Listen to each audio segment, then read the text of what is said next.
C'est par arrêté de l'État burkinabé numéro 92-125 ESSRS du 21 octobre 1992 que l'Institut supérieur d'informatique et de gestion ISIG fut officiellement créé. Aujourd'hui, ISIG International a 20 ans. 20 ans d'expérience dans l'enseignement supérieur privé au Burkina Faso. C'est une révolte à mon niveau de l'abus de quelques-uns. Les gens, c'est malheureux. Quand on connaît, il faut partager la connaissance, plutôt que d'être jaloux, égoïste, s'enfermer. Ça m'a choqué. Et c'est ce qui m'a permis donc, finalement de prendre le risque de démissionner de chez IBM et donc d'entreprendre. Faut-il former des gens au niveau bac ou une formation à la carte? J'ai dit non, vaut mieux viser un niveau analyste programmeur qui est un bon niveau de technicien. Si je forme 20 étudiants de ce niveau-là, chacun à son tour peut aussi former des gens et ainsi on pourra petit à petit vulgariser l'informatique. Donc l'idée est venue, la création de l'ISIG, l'idée est venue de ce choc, de cette révolution. Et après, bon, je me suis retrouvé avec des ordinateurs. Il fallait donc profiter de cette occasion-là pour maintenant, l'idée étant mûre, bon, j'ai les ordinateurs, il faut maintenant oser. Alors, la deuxième démarche, bon, puisque je veux que ce soit des étudiants diplômés, eh bien, il faut l'État, l'accord de l'État. Donc, j'ai approché les autorités, la délégation générale à l'informatique à l'époque, qui était donc l'autorité s'occupant de l'informatique, qui m'a beaucoup encouragé, et j'ai donc déposé une demande d'autorisation, d'ouverture d'une grande école pour former des analystes programmeurs niveau Bac+2. Et donc, bon, le dossier a pris un certain temps, mais ça finit donc par aboutir. J'avais voulu, dans un premier temps, École supérieure d'informatique et de gestion. Puis après, bon, j'ai décidé de prendre plutôt ISIG, qui répond bien à mon nom. Je suis Isidore Niatan, donc j'ai pris simplement les premières lettres de Isidore, ISI, et puis G comme Niatan, donc ISIG.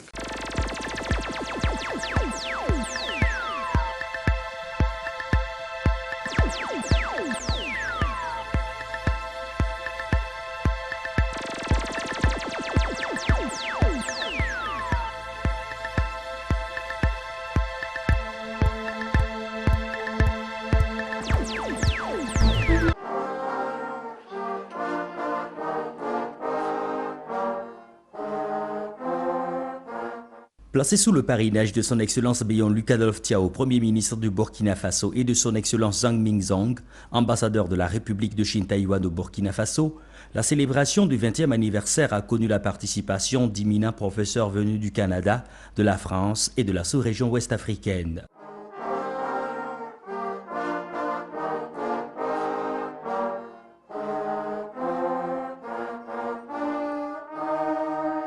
C'est avec émotion.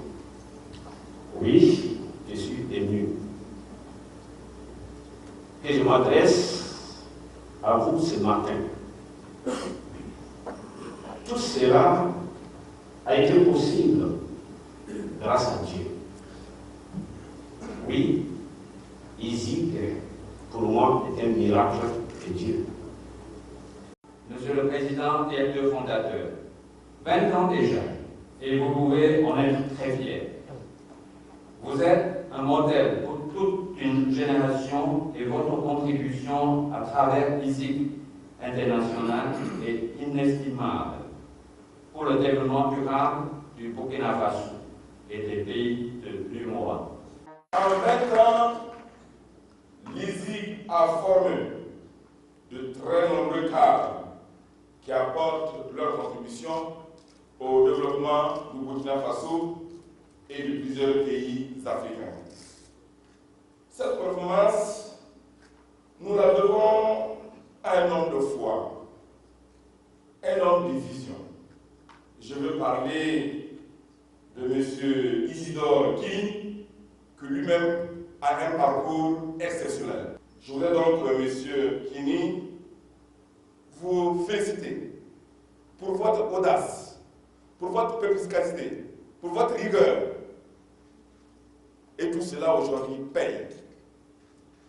Et l'exemple de M. Kini prouve, en effet, que ceux qui savent oser, qui savent vaincre la paresse, qui savent aller de l'avant, réussissent toujours. Et cela le mérite de tous les entrepreneurs que je salue à travers M. Kini Isidore, et je lui rends hommage au nom de notre État pour ce que l'ISIG a été pour notre pays durant ces 20 dernières années. «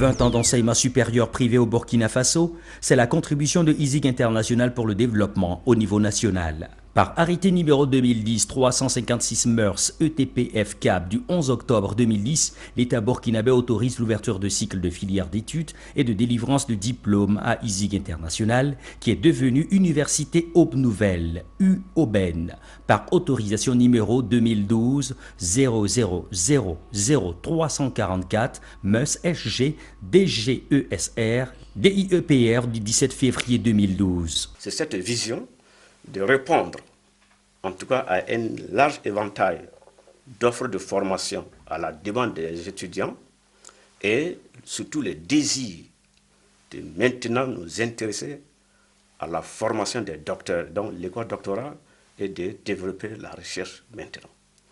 Pour satisfaire cette ambition, il fallait forcément avoir le statut d'université. Et donc, nous avons demandé à ce que ISIG soit érigé en université. Et donc, les autorités ont compris aussi les efforts que ISIG a fournis. Donc, nous avons effectivement érigé en université. Et donc, l'université Aube Nouvelle est composée maintenant d'instituts et de facultés. Comme institut, il y a ISIG International. Bon, vu les acquis de l'ISIG, on n'a pas voulu le dissoudre. Donc, il garde ses acquis, ses statuts, mais il est désormais un institut de cette université Aube Nouvelle que lui-même il a donc engendré. La culture de l'excellence, voulue par son fondateur, a valu à cet institut d'être membre titulaire du Conseil africain et malgache pour l'enseignement supérieur CAMES. Les diplômes délivrés ont les grades de licence, master et doctorat. Aujourd'hui, ISIG International est devenu Université Aube Nouvelle, donc un nouveau challenge pour définitivement s'inscrire de façon irréversible dans le patrimoine des universités qui compte. Dans 10 ans, quand nous allons fêter le 30e anniversaire, qu'il y ait des docteurs formés à ISIG qui vont animer les panels et que ISIG puisse fêter le 50e vraiment avec l'apothéose.